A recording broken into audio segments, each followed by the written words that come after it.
आप सभी को अपने YouTube चैनल अखंड भारत एजुकेशन प्लेटफॉर्म पे स्वागत है। हम लोग सुवांग वंश के बारे में पढ़ चुके थे लोग। अब हम लोग कर्ण वंश के बारे में पढ़ेंगे लोग, ठीक है।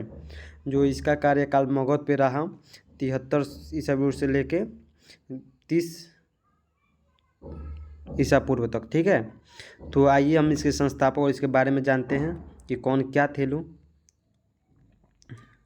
तो देखिए इस वंश के जो संस्थापक थे ना वासुदेव थे। कौन थे? वासुदेव थे।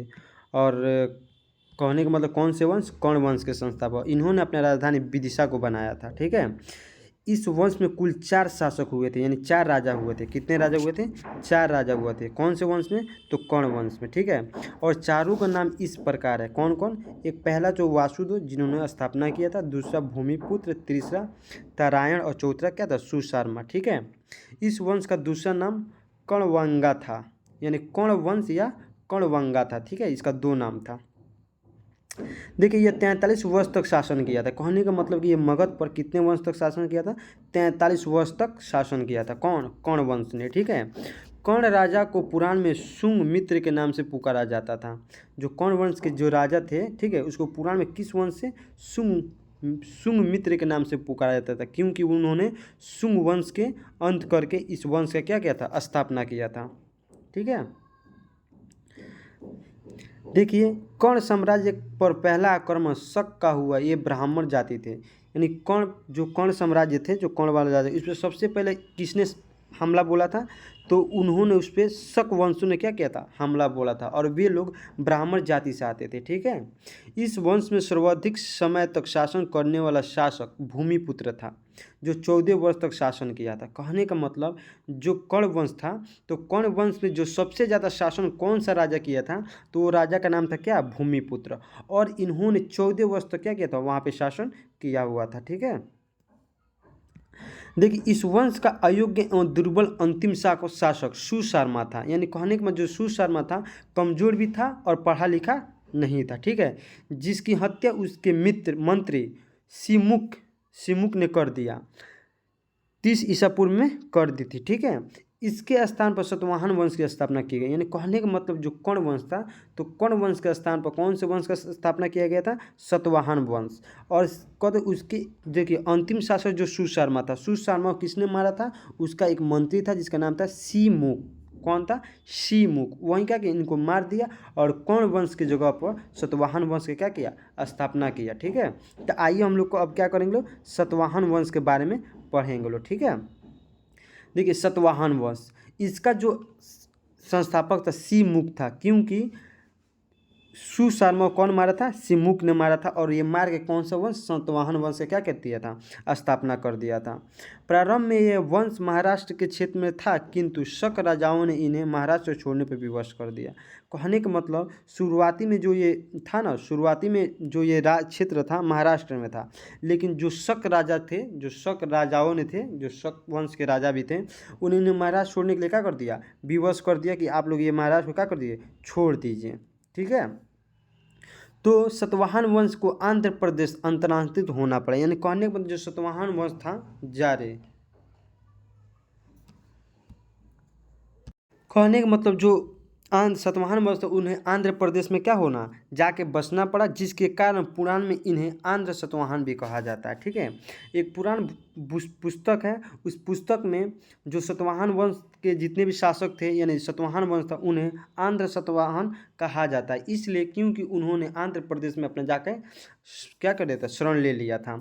सातवाहन की राजधानी, ठीक है, महाराष्ट्र थी, जो गोदावरी नदी के तट पर थी, ठीक है।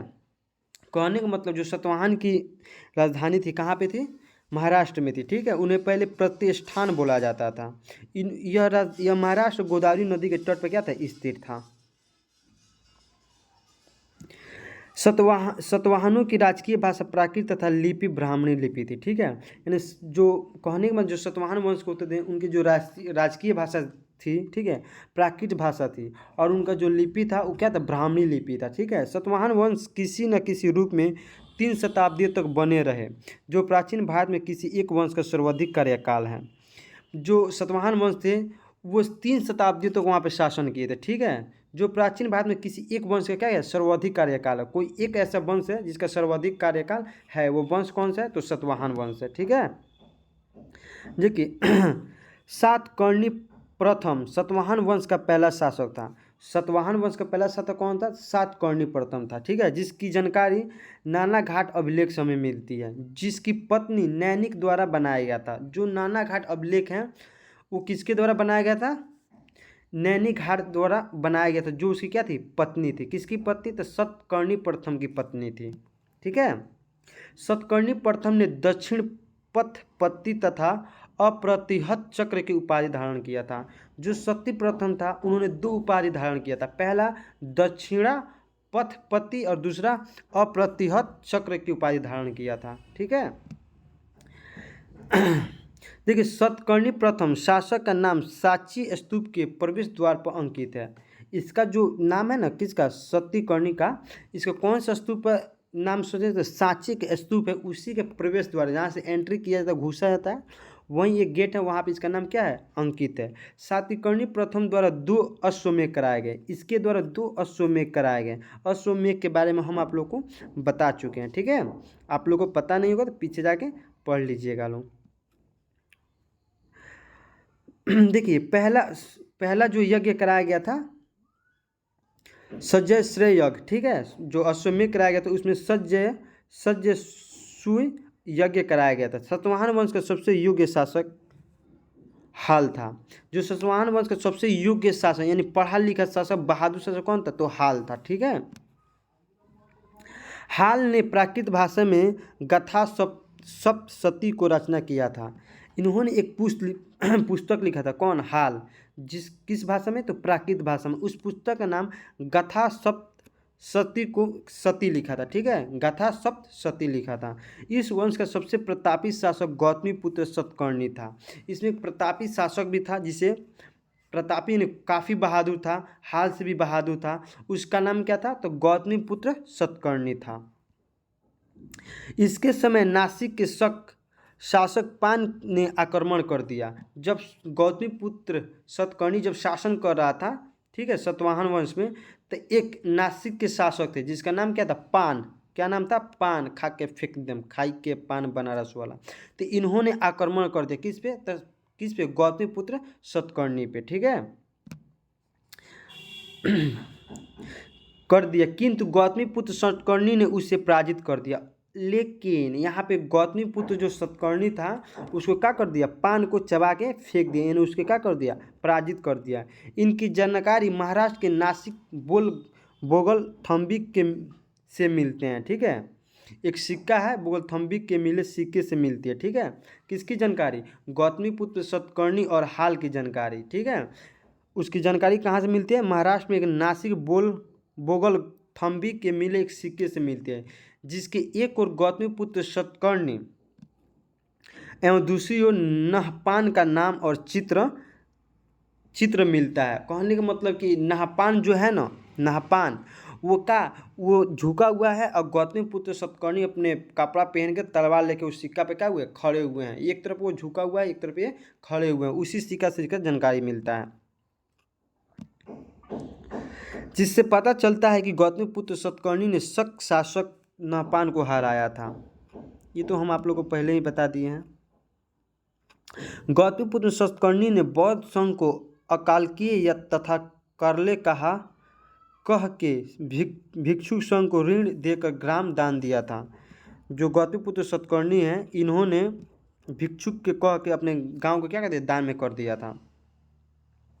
गौतमीपुत्र सातकर्णी ने सातवाहन वंश की खोई हुई प्रतिष्ठा को पुनः वापस किया। यानी कहने जो सातवाहन वंश की जो मर्यादा खत्म हो गया था, जहाँ से उन्हें छोड़ के भाग गए थे डर से, लेकिन गौतमीपुत्र सातकर्णी जब आया तो उनके क्या प्रतिष्ठा को वो पुनः वापस किया। ठीक है, इसके समय पुनः उज्जैन के शासक आक्रमण हुआ। इस बार शाक आक्रमण का नेतृत्व रुद्रदामन ने कर रहा था। यानी कहने का मतलब जो शाक जब गौतमीपुत्र सातकर्णी जब शासन कर रहा था सातवाहन वंश में, तो शाक वंश के एक राजा था जिसका नाम क्या था, रुद्रदामन। इन्होंने आक्रमण कर दिया। ठीक है, कहाँ पे, तो सातवाहन वंश पे। रुद्रदामन ने विशिष्ट पुत्र पुलभुमावी को पराजित कर दिया, किंतु दोनों के बीच वैवाहिक संबंध स्थापित हो गए। यानी कहने का मतलब जब रुद्रदामन ने उस पर आक्रमण किया तो उन्होंने पराजित हो गए। जब पराजित हो गए तो उन्होंने क्या कहा, अपने में शादी, अपने भाई बहन से क्या करा, शादी करा दिया और एक शादी के संबंध में उन्होंने जग बंधे गए। इन्होंने आंध्र प्रदेश पर विजय प्राप्त कर प्रथम आंध्र सम्राट की उपाधि धारण किया। कौन? रुद्रदामन। जो रुद्रदामन थे, इन्होंने आंध्र प्रदेश पे एक विजय किया, आक्रमण किया और आंध्र प्रदेश को जीत लिया और वहाँ की उपाधि का कर दिया, धारण कर लिया। पुलुमावी ने अमरावती स्थित बौद्ध स्तूप का किलाबंदी करवा दिया। जो पुलवामी थे, जो पुलवामी थे, इन्होंने अमरावती में स्थित बुद्ध का क्या था, स्तूप था, उन्होंने क्या किया, किलाबंदी, उन्हें घेरवा उरवा दिया था। इस वंश का अंतिम, जो सातवाहन वंश का अंतिम शासक था, यज्ञश्री था। कौन था? यज्ञश्री सतकर्णी था। इनके सिक्का पर जहाज का चित्र बना हुआ था। क्वेश्चन आ जाएगा कि इनके सिक्का पर जहाज का चित्र बना हुआ था।